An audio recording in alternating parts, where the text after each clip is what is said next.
Hello বন্ধুরা, দেখো আজকে একটা শুটকি তরকারি দিয়ে খামু আর ভাত। বেশি কিচ্ছু না, রান্নাও করছি না বেশি। ধোয়া উঠতেছে, দেখো ধোয়া। বুঝছো, অক্ষণে এইমাত্র ভাত নামাইছি।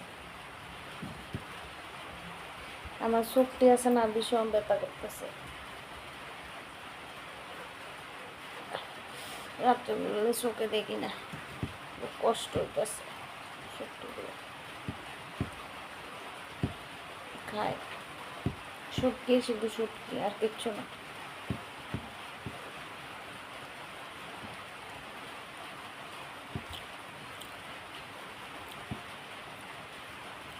গরম দিয়ে খাবার খাইতেছি, আর কিচ্ছু খাই